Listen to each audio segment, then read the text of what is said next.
Hi everyone. आज की इस वीडियो में हम बीए प्रोग्राम सेमेस्टर 6 इकोनॉमिक्स, ये माइनर सब्जेक्ट है इंडियन ग्रोथ एंड डेवलपमेंट, इसका प्रीवियस ईयर पेपर डिस्कस करेंगे और साथ साथ एग्जामिनेशन पैटर्न भी। तो अगर सिलेबस पर नज़र डालें, टोटल 4 यूनिट्स आपकी हैं। पहली यूनिट में इकोनॉमिक ग्रोथ सिंस इंडिपेंडेंस, आज़ादी के बाद से इकोनॉमिक ग्रोथ के बारे में आप पढ़ोगे। इसमें major features of economy at independence, growth under different policy regimes, अलग अलग पॉलिसीज़ के अंदर क्या क्या ग्रोथ हुई, ठीक है, goals, constraint, institution and policy framework, ये सब चीज़ें आप इसमें पढ़ने वाले हो। फिर आप पढ़ोगे सेक्टोरल परफॉर्मेंस एंड कंसर्न्स, इसमें इशूज इन एग्रीकल्चर है, इंडस्ट्री और सर्विसेज है। उसके बाद इंक्लूसिव ग्रोथ, जिसमें ट्रेंड्स एंड पैटर्न्स है, डिस्ट्रीब्यूशनल इशूज एंड पॉलिसीज है, डेमोग्राफी है, पॉवर्टी है, अनएम्प्लॉयमेंट है। और लास्टली इकोनॉमिक पॉलिसीज और उनके इम्पैक्ट के बारे में आप पढ़ोगे। मैक्रो इकोनॉमिक्स का इवोल्यूशन, ठीक है, और उसके impact, physical policy, financial and monetary policies, trade and investment policy, 5 year plans वगैरह। ये ब्रीफ सा सिलेबस है। आइए चलते हैं इसके PYQ की तरफ। पेपर दोस्तों एज यूजुअल 90 नंबर का आने वाला है। आपको कोई 5 क्वेश्चंस करने हैं। पूरा पेपर या तो इंग्लिश में दीजिए या हिंदी में दीजिए। पहला क्वेश्चन हमारे पास है, examine the view that industrialisation in India has stagnated in the post reform period. What does the evidence from the national and disaggregated data tell us about the extent and nature of industrial stagnation? इस दृष्टिकोण की विवेचना कीजिए कि सुधार के बाद की अवधि में भारत में औद्योगिकरण स्थिर हो गया है। राष्ट्रीय और अलग अलग डेटा से प्राप्त साक्ष्य हमें औद्योगिक स्थिरता की सीमा और प्रगति के बारे में क्या बताते हैं। फिर नेक्स्ट है, explain meaning of the following terms, demographic deposit, demographic dividend and demographic debt. Discuss the significance of these in the context of India demographic transition. निम्नलिखित शब्दों का अर्थ स्पष्ट कीजिए। जनसांख्यिकीय लाभांश और जनसांख्यिकीय क्षण। भारत के जनसांख्यिकीय संक्रमण के संदर्भ में इनके महत्व पर चर्चा कीजिए।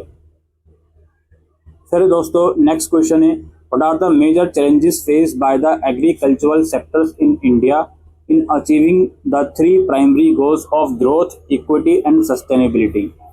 विकास, समानता और स्थिरता के 3 प्राथमिक लक्ष्यों को प्राप्त करने में भारत में कृषि क्षेत्र के सामने कौन सी प्रमुख चुनौतियां हैं। फिर है, assess the role of services in India's exports and significance of these exports in integrating the Indian economy into the world economy. Explain the various modes through which services are exported and discuss the major challenges faced in this regard. Bharat के न्याय में सेवाओं की भूमिका और भारतीय अर्थव्यवस्था को विश्व अर्थव्यवस्था में एकीकृत करने में इन न्यायों के महत्व का आकलन कीजिए। सेवाओं के न्याय के विभिन्न तरीकों की व्याख्या कीजिए और इस संबंध में आने वाली प्रमुख चुनौतियों पर चर्चा कीजिए। फिर दोस्तों नेक्स्ट क्वेश्चन है, discuss the significance of global value chain led merchandise trade in the 21st century. In this context outline major aspects of trade and policy reforms that can aid India's export of goods. 21वीं सदी में वैश्विक मूल्य श्रृंखला आधारित व्यापार के महत्व पर चर्चा कीजिए। इस संदर्भ में व्यापार और नीति सुधारों के प्रमुख पहलुओं की रूपरेखा तैयार कीजिए जो भारत के माल को निर्यात से सहायता कर सकते हैं।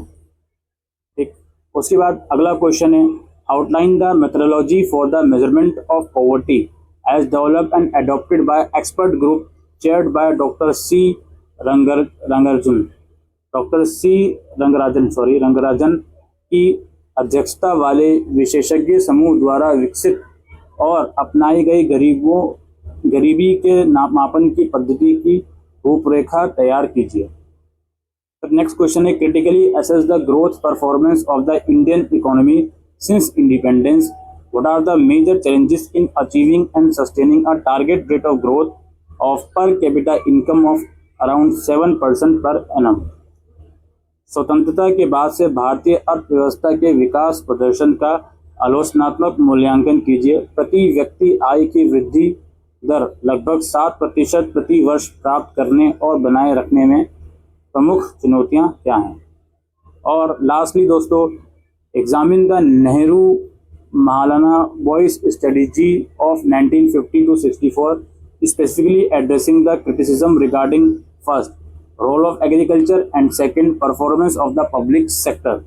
1950 से 64 की नेहरू महालनोबिस रणनीति की विवेचना कीजिए, जिसमें विशेष रूप से कृषि की भूमिका और सार्वजनिक क्षेत्र के प्रदर्शन के बारे में आलोचना को संबोधित किया गया है। ये 8 क्वेश्चन थे, जिसमें से आपको कोई 5 करने हैं। ये था दोस्तों PYQ Indian growth and development का। Thank you.